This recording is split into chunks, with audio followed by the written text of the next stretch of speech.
ادب و اخلاق بهترین بایگری ملت است. ادب بهتر از گنج قارون بود. قارون میدونید چقدر مالدار بوده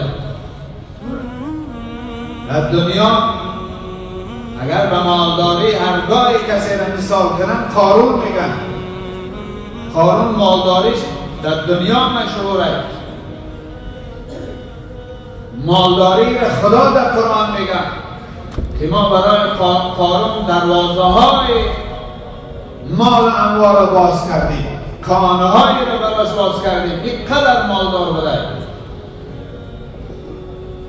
لیکن بزرگای ما و شما، بزرگای اسلام، علل خصوص فرهنگی آیین ملت تاجیک اخلاقیات را در جای اول میگذارد. مالداری زینت نیست برادر عزیز. ادب بهتر از گنج قارون بود. هر دارایی، هر انسانی مومن مسلمانی، هر دارنده ثروتی اخلاق نداشته باشه هیچی نداره. اخلاق برادر عزیز بسیار مهم. ادب بهتر از گنج قارون بود. فزونتر از مال فریدون بود. بزرگان نکردن پروای مال که اموال را روزی هست و زوال. آنان سوی علم و ادب تاختن که نام نکو از ادب یافتن. شیخ سعدی مال داشت، مولانا بلخی مال داشت، ابو عبدالله رودکی چی داشت؟ فردوسی گرسنه و تشنه بود، عبدالرحمن جامی گرسنه و تشنه بود. با گرسنگی و با تشنگی دنیا را مسخر کردند. به مال ثروت نیست. اگر دیگرها ابرقدرت‌های دنیا در طول تاریخ به قدرت نظامی دنیا را گرفته باشند، اما طولانی نرفتن، همه از بین رفت. امپری روم میگیم گجا شید، امپری فارس گجا شید، امپریاهای امروزه گجا شدند، ابرقدرت‌های چنگیزخان گجا شید. اینها به نظامی خواستن بگیرن، به قدرت نظامی دنیا را مسخر خواستن بکنن. آخر تمام شد رفت. 100 سال و 500 سال آخر تمام شد. ملت ما و شما دنیا را امپریه ملت ما و شما به اخلاقیات گرفت، به قوه اخلاقیات انسانیت قطعی گرفت. امروز در ملل متحد هفته گذشته من 4 بزرگ ملت تاجیک شما را گفتم دنیا را مسخر کردن به اخلاق، به انسانگری، به توانایی اخلاقی و علمی هزارها مراتب بالاتر از توانایی نظامی. برادر عزیز، توانایی نظامی عمرش دراز نیست.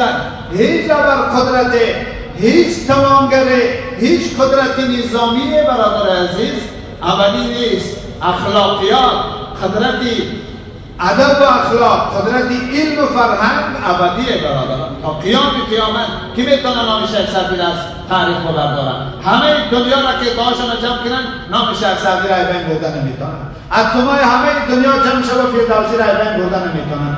اتمای همه دنیا جمع شود بر قدرت‌های دنیا نام بلخی را از بین بردن نمیتونن. نام رودکی را بین بردن نمیتونن. این قدرت فوق‌العاده است برادر عزیز. این قدرت اخلاقیه. ملت ما هم ابرقدرت هستند.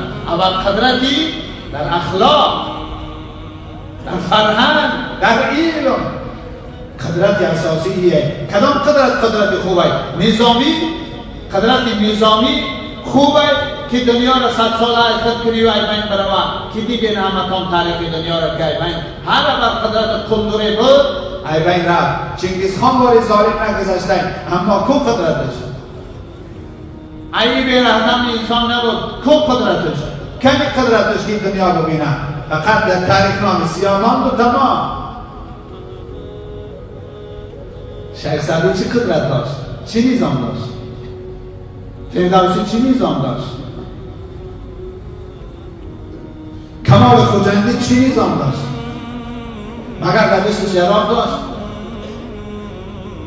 نه برادر عزیز، نه قدرت‌های زیبای انسان پرور باشند، اخلاق به خودشان به قوت کردن. جنبه اخلاقی را خودشان ساختن، جنبه انسانگری را خودشان ساختن، دنیا را مسخر کردن. مشرق هم برید شیخ سعدی و هر زبان ترجمه است، مغرب هم برید مولانای دنیا در علم ادبیات مولانا و انسان ندارد، تا امروز ندارد، تا امروز کسی نبرآمده مولانا و شخص بزرگی پرفرهنگ و پر ادب.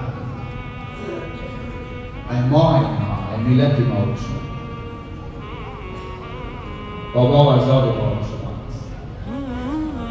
ما به همین فرهنگ باید کرد، به همین آداب و اخلاق انسان